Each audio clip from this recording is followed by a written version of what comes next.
Halo guys, David di sini. Dan kalau misalnya Anda udah lumayan sering ngikutin channel ini, pasti pernah lihat video soal mobil ya. Waktu itu saya nge-modif head unitnya karena itu yang ada hubungannya sama gadget. Terus di IG juga saya pernah nge-share soal beli sepeda beserta aksesorisnya yang ada gadgetnya. Terus di IG story juga saya sering main drone gitu. Pokoknya hal-hal yang nggak bikin heran lah kalau misalnya Anda lihat yang saya mainin gitu, karena berhubungan sama gadget gitu kan. Nah, di video kali ini saya pengen ngebahas sesuatu yang mungkin bakal bikin Anda bingung ya. Soalnya kayak nggak ada hubungannya sama gadget, nama channel di Gadgetin, walaupun pernah bahas panci juga. Tapi kali ini kita bakal bahas kendaraan yang mungkin agak beda dari biasanya, yaitu sebuah motor. Yep, motor. Di depan saya udah ada Yamaha All New NMAX 155 Connected. Hah, buat yang ngirain kalau saya nggak bisa bawa motor, ya nggak heran juga sih, soalnya di Jakarta saya nggak pernah kelihatan rutin bawa motor gitu ya. Kayaknya udah sejak 8 tahun gitu. Kalau dulu di Palembang saya sering banget bawa motor, tapi sejak ke Jakarta ya memang nggak pernah bawa lagi. Jadi nggak heran kalau misalnya Anda ngirain saya nggak bisa bawa motor. Di komen di IG juga banyak yang bilang kayak gitu. Tapi fun fact, sebenarnya kalau pas saya SMA dulu, tiap hari saya bolak-balik ke sekolah selama setengah jam lebih per hari, naiknya motor. Jadi pengalaman gelinding saya udah lumayan tinggi lah ya. Kenapa saya nggak lanjut bawa motor lagi pas di Jakarta? Karena nggak ada motornya. Ya waktu itu nggak ada modal, jadi kebeli sepeda doang. Terus saya juga no life di kamar. Terus nggak ada tuntutan sosial buat ngumpul-ngumpul ke kota sebelah atau kemana gitu. Jadi nggak ada kebutuhan buat beli motor. Bahkan sampai bulan lalu juga kayak nggak kepikiran buat beli motor gitu. Tapi tiba-tiba saya ada ngeliat iklan soal si NMAX ini yang ada gelar connected-nya. Iklannya sih awalnya biasa aja ya, ada mas-mas berjaket yang kelihatan keren gitu, iklan motor. Tapi adegan selanjutnya bikin saya lumayan penasaran. Motornya bisa ke-connect ke HP coy. Wow, saya nggak nyangka sih kalau motor udah secanggih itu. Sebagai anak gadget yang main HP mulu, saya jadi kepengen lah buat nyobain aplikasinya itu bisa ngapain aja. Jadi saya langsung kontak teman saya yang kenal orang Yamaha, terus kebetulan orang Yamahanya juga kenal sama saya, jadi ya dia berbaik hati mau minjemin si NMAX ini. Jadi platnya di sini masih putih ya, karena ini bukan yang udah saya beli, ini masih dipinjemin doang statusnya. Dan saya agak kebablasan sih, minjemnya kayaknya udah sebulan lebih deh. Habisnya harus langsung dibalikin deh. Sebenarnya selain NMAX, Yamaha Aerox yang tipe connected juga bisa dikonekin ke HP ya. Jadi ada dua jenis motor. Kayaknya saya lumayan demen sama yang Aerox, kayaknya lebih anak muda gitu. Tapi yang namanya minjem ya mana boleh banyak milih lah. Ya NMAX aja lah, udah bagus banget kok. Nah soal motornya sendiri, gimana pendapat saya soal NMAX ini? Jujur aja saya nggak terlalu paham soal mesin ya. Ya sebenarnya saya udah nyari-nyari info sih soal mesin si NMAX 155 ini yang punya daya kuda 15 horsepower, terus dia juga torsinya 14 Nm, punya mesinnya VVA, teknologinya. Tapi saya nggak tahu itu artinya apaan. Mungkin kayak gitu ya feeling orang gaptek yang dikasih tahu skor Antutu 8-nya itu 300.000. Artinya apa gitu. Jadi ya soal mesin saya langsung skip aja lah. Yang saya tahu, yang penting motornya PW banget buat dibawa, joknya lebar, kaki bisa selonjoran, nggak harus ditekuk lagi. Pas saya bawa di atas 80 km per jam juga nggak kerasa kayak mau terbang. Pas saya mau belok juga rasanya yakin, padahal saya kirain motor segede gini bakal agak susah buat belok. Tapi taunya tetap gesit. Suspensinya enak, kalau ngerem juga rasanya mantap, ada ABS lagi kan. Jadi soal feeling ridingnya, buat saya motor ini udah enak banget, itu sih yang penting. Saya malah lebih salfok sama fitur yang dikasih si NMAX 155 Connected ini. Contohnya pas motornya baru dikirimin, terus saya lihat kuncinya, saya kayak mikir gitu. Kok kuncinya kayak gini, nggak ada colokannya gitu kan. Tapi ternyata pas saya pikir, oh dia udah pakai keyless kayak mobil. Jadi nggak perlu pakai colok-colokan lagi, tinggal tekan tombolnya aja. Ya, ini keren banget sih. Anak gadget itu semakin dikasih tombol dia tambah seneng dah. Terus kalau cara hidupinnya sendiri, kita tinggal tekan buat aktifin puter-puterannya nih. Ini kayak tabung gas sih kalau saya kasih nama. Terus kita tinggal putar ke bagian on-nya aja. Kalau misalnya udah, ya tinggal tutup lagi. Jadi nggak perlu keluarin si kunci buat dicolok ke motornya. Ya ini cakep sih. Terus dia juga punya fitur yang bakal ngasih tahu kita kalau misalnya motornya lupa kita matiin. Kayak itu posisinya di open buat open jok, open apa, terus kita menjauh.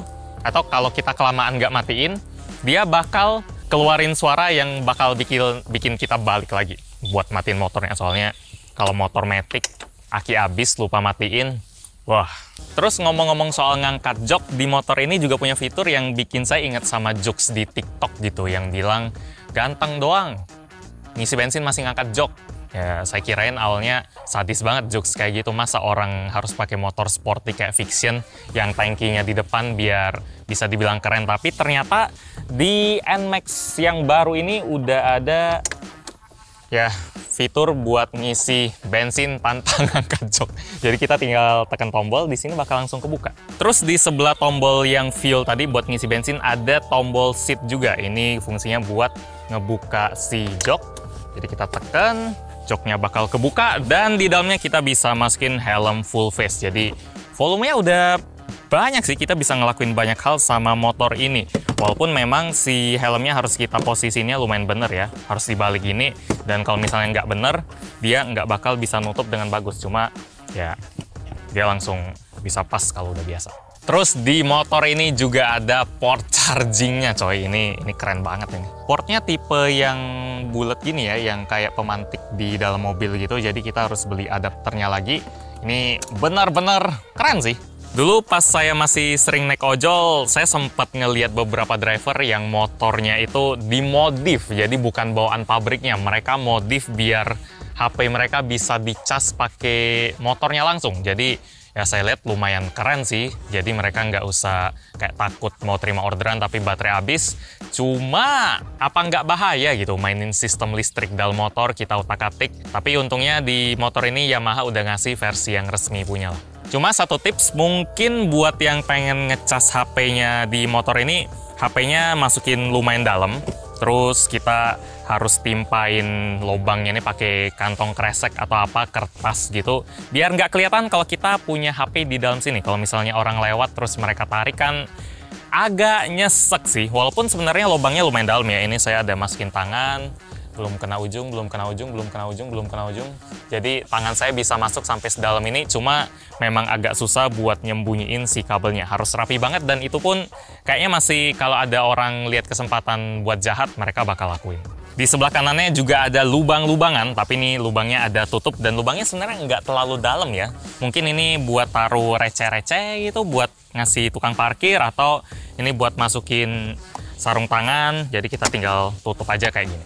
Dan di bagian atas ini tentu aja ada speedometer digital, dan lagi-lagi saya demen lihatnya. Indikatornya ada banyak, dari yang paling gede tentu aja speednya, ada jam juga di bagian atas, terus odometer nggak ketinggalan, trip A, trip B, indikator bensin, temperatur, konsumsi bensin. Oh ya, konsumsi bensin si NMAX ini saya dapetin sekitar 40 km per liter lah, dengan gaya berkendara yang ngikutin arus jalan sih. Sebenarnya tanpa ada aplikasi yang nyambung ke NMAX 155 Connected ini, saya udah ngerasa seneng sih sama fitur yang ditawarin. Data yang dikasih juga udah banyak. Tapi yang namanya barang zaman sekarang gitu ya, apa aja ada aplikasinya gitu. Dari kunci rumah ada aplikasinya, dari sikat gigi ada aplikasinya, sampai gorden aja ada aplikasinya. Masa motor nggak ada?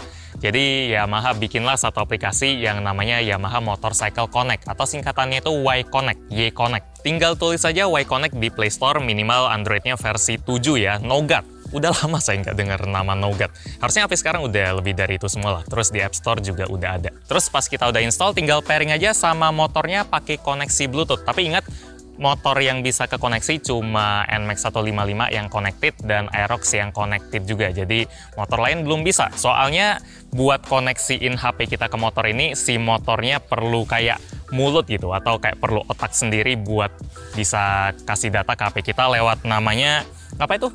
CCU, CCU, jadi singkatannya itu Communication Control Unit, yang ada di samping aki sini. Gunanya buat ngumpulin data yang ada dalam motor, terus ditransfer ke HP kita. Kalau motor kita, sekali lagi, kalau nggak ada CCU-nya, nggak bisa komunikasi sama HP. Buat pairingnya sendiri ada 3 cara ya, jadi pas kita udah masuk aplikasinya itu, dia kasih 3 pilihan. Pertama itu kita bisa scan barcode yang ada di CCU-nya, tapi ini ketutup dan dia di bautin gitu karena buat ngejaga akinya. Jadi saya biasanya pakai metode kedua antara scan barcode dari nomor rangka atau kita masukin aja nomor rangka yang ada di sini. Soalnya tiap motor kan nomor rangkanya beda. Kalau udah ke-connect nanti di speedometernya ada lambang app kayak gini. Terus di sebelah kanannya ada icon baterai juga. Status baterai smartphone kita ya ini bukan baterai aki motornya. Jam yang ada di motornya juga bakal otomatis kok nyesuaiin sama jam yang ada di HP kita. Jadi jam yang ada di motor ini dijamin akurat kalau nggak HP-nya yang salah. Saya nggak tahu sih pas orang Yamaha ngirimin motor ini mereka udah ngeset sesuatu belum ya. Soalnya pas saya baru pairing si HP ke motor ini, aplikasinya kayak langsung bersinar gitu, kayak langsung pengen ngomong kalau aplikasinya itu bener-bener ada manfaatnya. Soalnya berkat aplikasi itu saya jadi tahu kalau motor ini udah jalan 3.000 km lebih. Itu bisa dilihat di odometer sebenarnya. Tapi aplikasinya juga ngasih tahu kalau olinya belum diganti. Astaga. Saya bisa tahu soal itu karena ngelihat status oli di home aplikasi Y-Connect-nya. Merah coy. Tanda kalau olinya udah harus diganti. Dan pas saya ke tempat servis resmi Yamaha, memang saya lihat sendiri itu olinya hitam banget dah. Entah orang Yamahanya lagi-lagi sengaja biar aplikasinya bisa action gitu, atau memang lupa ya, soalnya motornya pasti sering dipinjemin. Tapi intinya tanpa aplikasi Y-Connect, saya nggak bakal ngeh kalau olinya udah harus diganti. Taunya kan saya dipinjemin aja, terus saya bawa-bawa, mana beranilah saya buka-buka bagian olinya. Karena aplikasi saya langsung tahu, otomatis, nggak pakai repot lagi. Di sebelah indikator oli ada indikator aki juga ya, kalau ini masih aman. Di bagian bawahnya ada total jarak tempuh si motor. Buat Anda yang sering lupa buat ngerot motor, ini aplikasi yang wajib sih. Buat Anda yang lumayan ketat soal pemakaian bensin juga serunya install aja, karena di aplikasi Y-Connect ini ada fitur yang ngasih tahu pemakaian BBM kita tiap harinya. Terus jarak tempuh berapa jauh, berapa banyak bensin yang keminum, terus dihitung. Datanya disajin dalam bentuk grafik kayak gini. Keren sih, kita bisa lihat catatannya per hari sama per bulan. Selain itu ada juga fitur buat ngasih tahu lokasi parkir si motornya. Lumayan buat kita yang sering lupa naruh motor di mana, apalagi di parkiran mall gitu kan. Tapi saya mau lurusin dulu ya, kalau posisi yang ditunjukin di aplikasi ini bukan posisi real time motornya. Jadi sistemnya bukan kayak pelacak anti maling yang selalu ngikutin gitu. Itu sistemnya nggak kayak gitu. Dia cuma ngerekam posisi motornya ketika dia ke disconnect sama HP-nya. Kalau kita matiin motor kan dia bakal ke disconnect sama HP tuh, dan HP kita otomatis bakal nginget di mana lokasi disconnect-nya. Jadi misalnya kalau kita pindahin si motornya tanpa ngonekin motornya lagi ke HP-nya, terus kita pindahin kayak 10 km kemana gitu, motornya bakal tetap stay di sini aja menurut aplikasinya, karena terakhir dia ke connect kan ya di sini-sini aja, dan terakhir keputus kan sini aja. Jadi pastiin kalau misalnya kita pengen bawa motor, kita selalu konekin dulu ke HP-nya. Buka aplikasinya aja. Atau kalau mau app-nya otomatis ke connect tiap motornya hidup tanpa kita harus buka HP, kita bisa standby-in terus aja app-nya, tapi baterai yang kemakan lebih banyak sih. Di Y-Connect ini juga punya fitur-fitur yang rankingin siapa yang lebih jauh bawa motornya, atau siapa yang lebih eco bawanya, lebih irit. Ya ini sekedar seru-seruan aja sih, kalau saya nggak terlalu lah ya. Terus ada lagi fitur yang bisa otomatis ngasih tahu kita soal kelainan motor lewat email. Jadi kalau misalnya motor kita dideteksi ada masalah gitu, sistemnya bisa langsung ngirimin email ke kita. Di aplikasi ini juga punya fitur yang keren sih. Di pojok kanan atas ini kalau kita tekan, dia bakal munculin yang namanya rev dashboard. Jadi kalau misalnya kita ngegas, dia throttlingnya bakal kelihatan naik juga gitu. Jadi kita bisa mantau seberapa kenceng motornya kita geber. Di sini juga ada throttle, jadi kalau kita gas dia bakal naik RPM-nya. Ya ini sebenarnya fitur yang cukup tahu aja sih kalau menurut saya, karena kita nggak mungkin taruh HP kita di depan terus kita ngeliatin throttle-nya terus kan. Cuma ini info yang lumayan menarik lah buat yang perlu, karena di speedometernya kan nggak ada throttle-nya, nggak ada RPM-nya. Motornya juga bisa munculin notif loh. Kalau misalnya ada yang calling kita pas lagi riding, di speedometernya bakal muncul lambang telepon gini. Kalau misalnya ada yang chat juga bakal ada notif. Tapi lagi-lagi ini sekedar tahu aja ya. Soalnya kalau kita lagi riding kan ya lagi-lagi jangan mantengin di bawah gitu, mantenginnya ke depan.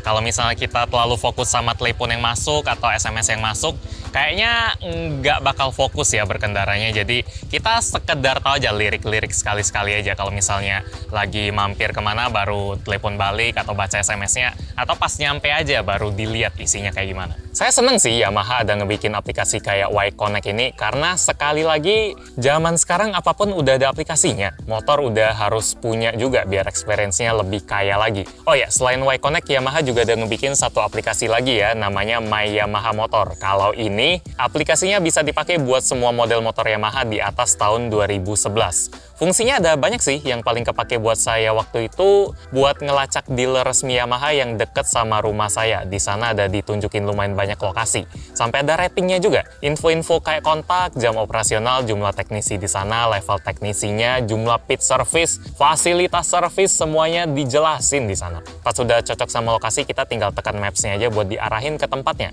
Waktu itu kalau nggak salah saya servisnya di Mega Motor ya. Pas saya lihat di aplikasi My Yamaha Motornya, statusnya meyakinkan banget. Bintangnya tinggi, teknisi keren-keren, dan dekat rumah juga. Enak milihnya. Sambil nungguin servisnya, saya juga ada sempat ngeliat motor-motor yang dijual di sana sih. Dan ada ngeliat Aerox. Saya demen sih sama modelnya, memang lebih anak muda lah. Kalau nggak salah waktu itu Reza Arab juga ada foto sama motornya juga. Cakep sih.